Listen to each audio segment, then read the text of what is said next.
Jeannie. Oh, hi. Hi, we're here on the occasion of a group show which you're part of. You're part of 5 artists showing today at the Pie Factory in Margate. I see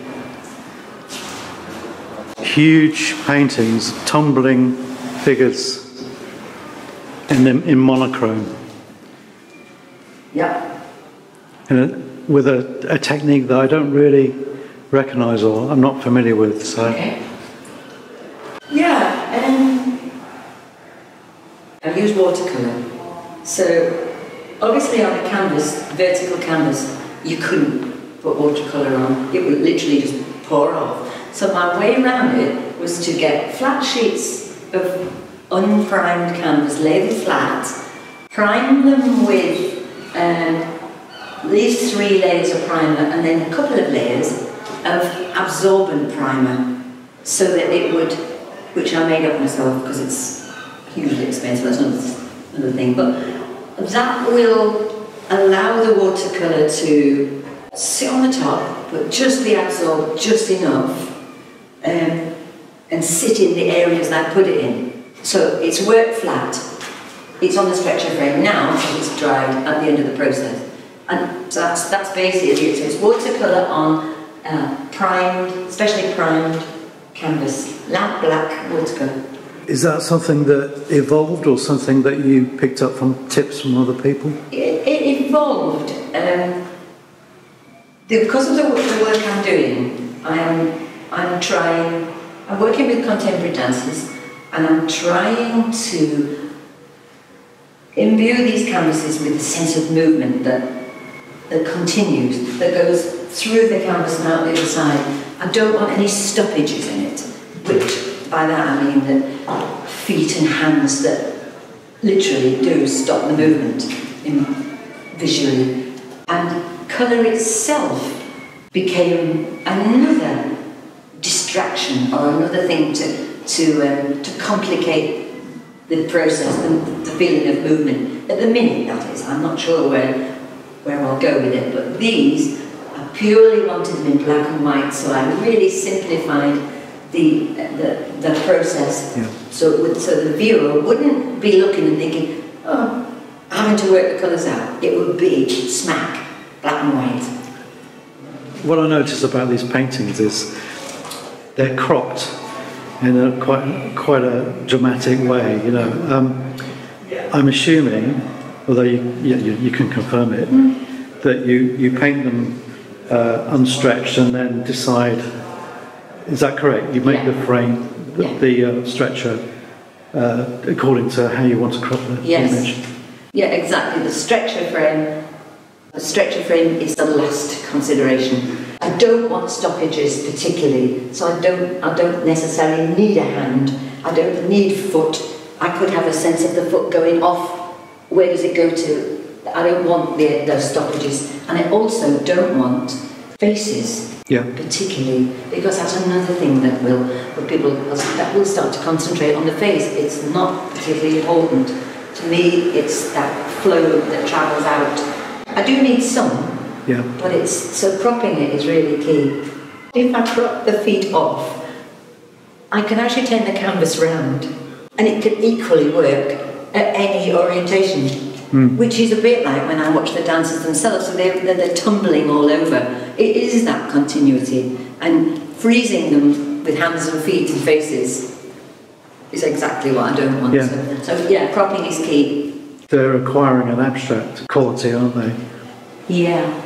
That was a developmental thing that is quite exciting, quite new to me, because I was always really focused on real accuracy. And maybe only a year and a half ago, a hand would have to be exactly right, so that there'd be that would give me a canvas that was not balanced. There were areas that were heavily worked on, probably overworked. Because it's a piece of canvas that I walk around, what I know is actually ahead. If I'm at the other end of the canvas, as I'm working, just enjoying the balance of tones, it ceases to matter that it's ahead, and it begins to be more abstract, which was a bit of a discovery that quite surprised me. this felt like, ooh, this could be a way to go. Yeah.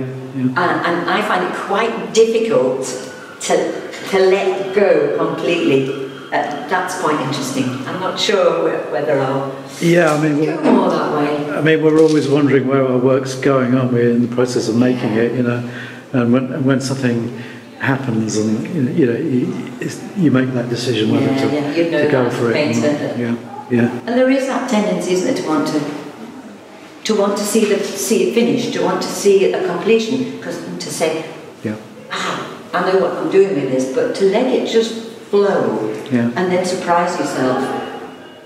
I think that's part of the joy of it. Yeah, definitely. It really is. So Jeannie, we've got smaller, 4 examples of smaller paintings. Unusual for you, because you know, your canvases tend to be quite large. Is this a departure, or is it just a kind of an experiment? The same cropping technique. Yeah. You've engaged that. Yeah, they are an experiment. I think based on what I was saying before about, you could turn this canvas any way, and you could the orientation of it. I thought it'd be quite fun to make a set, maybe 9 panels, each having a section of movement, and then just be able to remove them wherever you felt like it, and see what would happen. So these are part of that 9, and in reality, what they should do, you should be able to just turn them any way and play with, almost like a puzzle. That you should be able to play with that, and it should still give you that sense of movement. That was 4 of the planned 9. Okay. I'll finish it at some point. Obviously, you've got a love of dance, and you're involved with this studio. This dance studio, and you know you must be obviously conscious of the fact that you're painting an existing art form, you know. So there's a sort of secondary nature to the art itself. I mean, it sounds odd to say that, but is that something that concerns you, or is it just immaterial? Dancers call themselves dance artists, and I thought, well, I'm a dance artist, but no, I'm not. I'm a visual artist depicting dance. The examples of good dance art, in the visual terms, is really difficult to find inspiring stuff. It tends to fall into cliched tutus. A lot of people go, oh yeah, there you go, and great. Or it's very difficult to find anything that is focusing on the athleticism. And people have said, well, are the dancers around? Are they fighting? Are they? Oh, is it are they dancers? And I like that. Yeah. And so I've come at it from that. And in that sense, it just surprised people. The painting you're standing in front of has a kind of monumental quality, because it's, you know, when you're up close, it's like large, abstract shapes. Yes. You know, although you obviously, you know, when you step back, you can see that there are humans and tumbling. People have said, it's like that rugby. It's like the line out or whatever it's called. Or maybe sort of religious. Somebody mentioned yesterday when they were, it's a bit bringing down Christ's body from the. Okay. That's an interesting one. Do you think you'll continue in this way? Do you think you'll always be painting dancers? Do you think it's a long project? Is that an unfair question? Is it? No. It's really strange, actually. I feel it's not that I want to be a pioneer and place, get visual, dancers out there into the world. But there is a little bit of that. I do have a kind of a quest type thing. I think, come on, why isn't there more of this? I think if I was to try to get the gallery route, they struggle with it. It doesn't easily fit. And I think, okay, maybe it's my job to make it fit. Yeah. I mean, it's always interesting talking to artists about their subject matter, because some people just say, I haven't got any subject matter. It's immaterial, it's not a concern of mine. Yeah. It's they talk about the surface, the paint handling and whatnot, and then there are people like you who it's very much an important aspect. Yeah.